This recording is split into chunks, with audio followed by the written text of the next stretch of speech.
Welcome to the review of Young Justice Season 3, Episodes 4 through 6. Now, if you're new here, I did review Episodes 1 through 3, so you can check that out. Also, I have other movie reviews and other Avatar and cartoon related stuff all around, so please give a look. Subscribe and comment with your favorite Aqualad moment in the whole entire series and enter a chance to win an Aquaman Funko figure from Batman v Superman. So let's start with non-spoilers. These 3 episodes were way more fillerish than the previous ones, and also is a little less in dark tone, but I think that was fine. I think a lot of people try to hate on filler episodes, but I think they can do really good job of getting you reconnected with these characters, just seeing where these characters are at, and just letting you breathe and just be with them. The tone is a little lighter than the previous episodes, but still much darker than like season 1 of Young Justice. I mean, there's still a lot of dark aspects, a lot of seriousness in these 3 episodes. To go along with that, the emotion is even greater, I think, in these 3 episodes. Zatanna has a very, very emotional scene, and Artemis helps her along in this scene, and it's done so beautifully well. And you understand what's going on because we follow these characters for so long. It's just a perfect moment.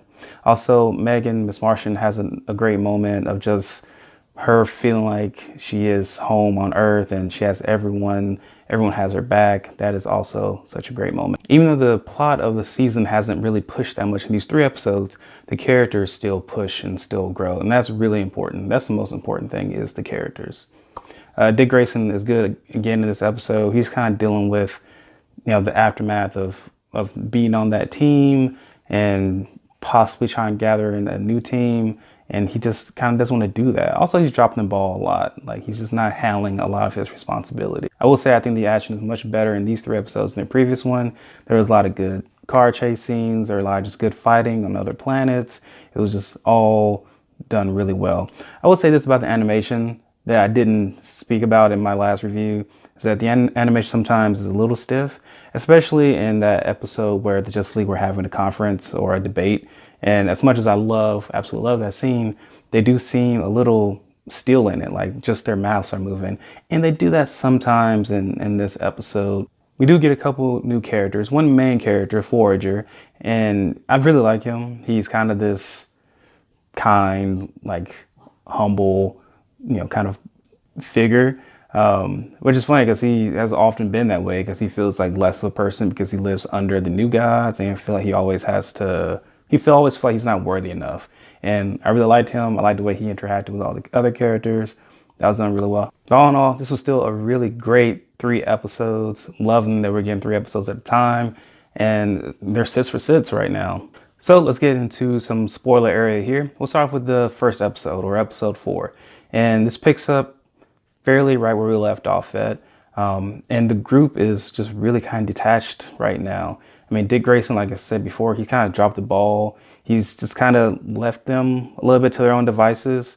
Halo is hanging out at Artemis's house with her brother-in-law, and but Roy or Will feels like this is Dick Grayson's problem. He keeps calling him Dick, which is funny. I think he says Dick purposely all the time. And again, everyone is kind of readjusting. Brion, he's readjusting to being in America and being on the farm. Like, he wants to do a lot. He wants to go save his sister. He wants to be back in his country, but he can't. And also, he's very hot-headed and literally hot-headed because of his powers. And he's off with Superboy and Martian on their farm. And that's just a great combination also, because Superboy has been there before. He's been in the shoes of Brion, or just anger and aggression all the time, which makes Superboy's character really well and really well done. You can just see how far he's come since season 1, and you can kind of hear it in his voice. Like, his voice sounds way more like Superman than Superboy. So really enjoyed that. And like I mentioned before, Zatanna has one of the most beautiful scenes. She goes and meets with Dr. Fate. As you know from previous seasons, her father took over and became the vessel for Dr. Fate.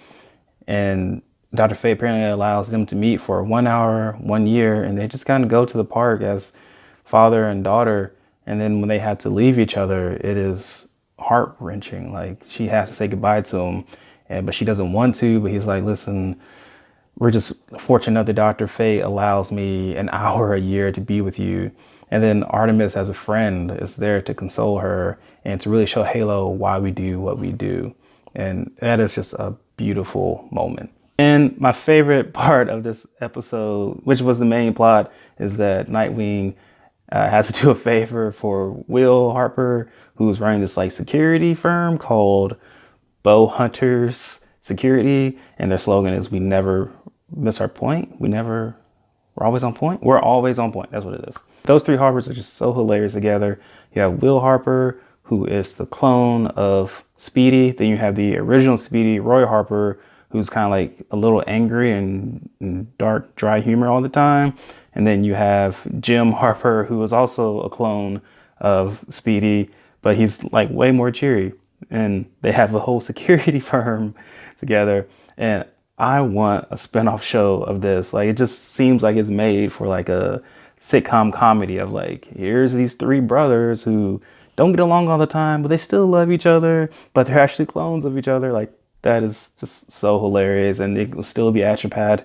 I know I'll probably never get that. This show's already given me more than I could ever ask for, so I just love that. And I really love the interaction between Will Harper and Nightwing. Like, Will Harper knows why Nightwing is there. Like, Nightwing needs Will to snap him back into reality, you know, motivate him more to be more of a member of the team and get him to be on the new team, like helping Nightwing get over the loss of Wally.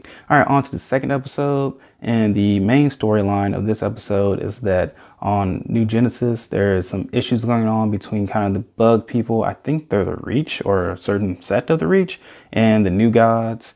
And Orion comes down. He's just like, he's not like Orion. Like he's double crossing them and, you know, belittling them. And so then one of the future people goes to Earth and says, "Hey, we need your help." So M'gann and her new team, her like Young Justice team, like the real Young Justice team, goes to New Genesis, and they find out that the Orion is not really Orion. He's really Malaka Oth, or that's not his real name, but it turns out that he is Megan's brother. And I loved Malaka Oth being in this. I've only really watched one thing of Malaka Oth, and that's in Justice League Doom, which is written by the great Dwayne McDuffie. Go watch that. It's a great movie. And he is the arch enemy of Martian Manhunter, and he's real dope in that movie as well. But here, for some reason, he's trying to cause some discord between the bugs and the New Gods, and they don't explain why. I'm pretty sure it has to do with Darkseid, of course. This whole thing is leading up to Darkseid. I mean, the letters of all the episodes spell out prepare the anti-life equation, which I can't wait for. But really the purpose of this episode, I think, was to introduce us to Forager, who is this new kind of bug character. And I really like his character design. It's interesting because his character design is drastically different from what I've seen from him before. He kind of just looks like a human with like some bug eyes on, but here he is the legitimate bug with like 4 arms who can roll around like a roly-poly. But really like that design. And on the B side of the storyline, Nightwing and Artemis is training Brion and Halo how to use the powers, and those are just some really nice little moments, I think. This is probably my least favorite episode out of all of them. On to episode 3. In this episode, Brion thinks his sister is still alive, and she is working for the League of Shadows, who's under Ra's al Ghul. So they figure out where Ra's al Ghul is located at, but Nightwing says, no, we have to wait. We got to form a plan and everything, but he doesn't listen, like, at all. He goes there with the untrained Halo and a new Forager, and it's just really ill-advised. But one thing I really like about that is that I just like that team coming together. They have really great chemistry. Brion and Halo looks like, you know, you can immediately start shipping them. They look like they kind of go together. At least they're really good friends while she tries to kind of get her memory back. And Forager is like this nice little third wheel that doesn't get in the way, but he compliments them. So Dick Grayson, Artemis, Black Lightning, and Superboy goes to rescue them from Ra's al Ghul, and they get in this real great fight. I just freaking love it. And Ra's al Ghul's side, there's this character with like a red mask on, and then there's Ubu, I think, and then there's the Sensei, and it's just some great fighting going on. Love seeing this character in red fighting Dick Grayson. Like, when I was watching, I was like, oh crap. Like, at first I thought that was Damien. Then I noticed that this character is like just as tall as Dick, and also he's wearing a red mask. So of course that's Red Hood. Like, they allude to it at the end of the episode, and I can't wait for them to possibly dive into that. And Ra's al Ghul does admit that, hey, I don't I don't know where she's at. I don't know where her sister's at. I'm not the leader of the League of Shadows anymore. And also, I'm not part of the light. So like I said, these storylines are fairly fillerish. It doesn't really push the plot forward. I'm sure they're setting up a lot of stuff. But I still really love getting back into these characters, get into their mindset. All right, so let's go to the top MVPs, top 5 here. For me, number 5 is Artemis. I just love the way she's kind of grown and she's coming along. She's way more of a leader than she used to be. Number 4 is Halo. You find out that she actually has several different powers, and her power set just seems really cool, and visually it seems really cool because you can see what color she's turning. Like when she's red, she can put a force field. When she's like a orangish color, she can fly and possibly levitate things. And maybe she has a couple other powers. When she's violet, she can heal herself. And when she dies all the time, it's kind of haunting, but it's cool every time. Then there's Megan. I think she had a great fight with her brother, Malika Oth. And I really love the moment where she says like, no, I have people behind me that loves me. That was a great moment. And of course, love the Harper brothers. Like I said, I want a freaking spinoff.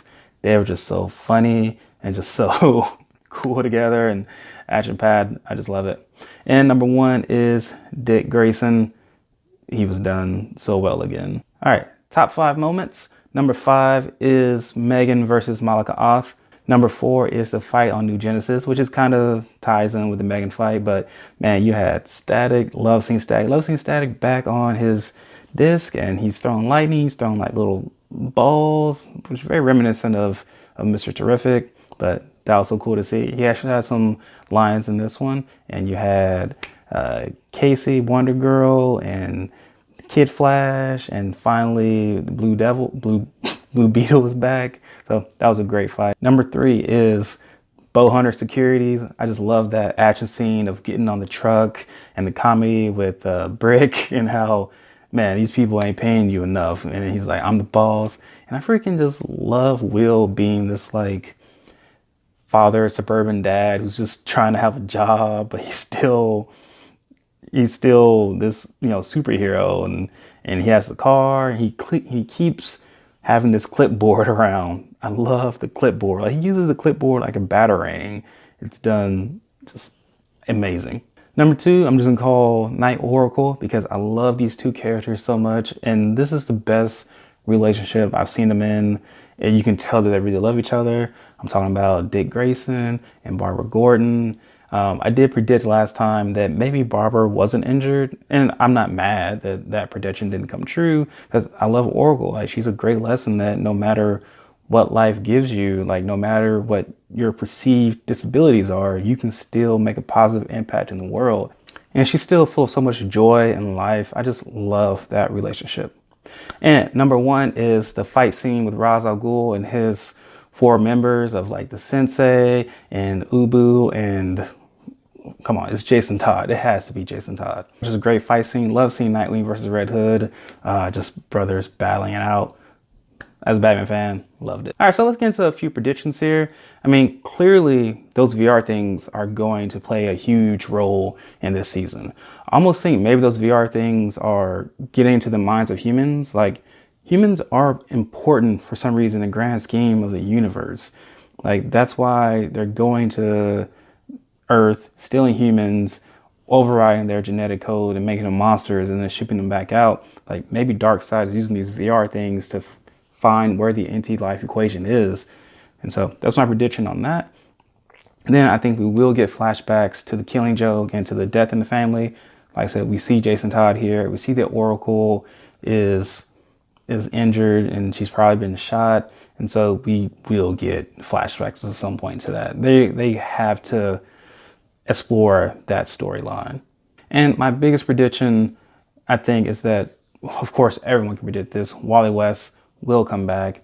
I think he's going to come back because he's going to bring so much more joy and life to the season, because this season has been a lot darker. Like, characters might not be able to full on move on. Like, Wally come back, he's going to bring a lot of joy back to the life of all these characters, and I can't wait. It's going to be such a great moment.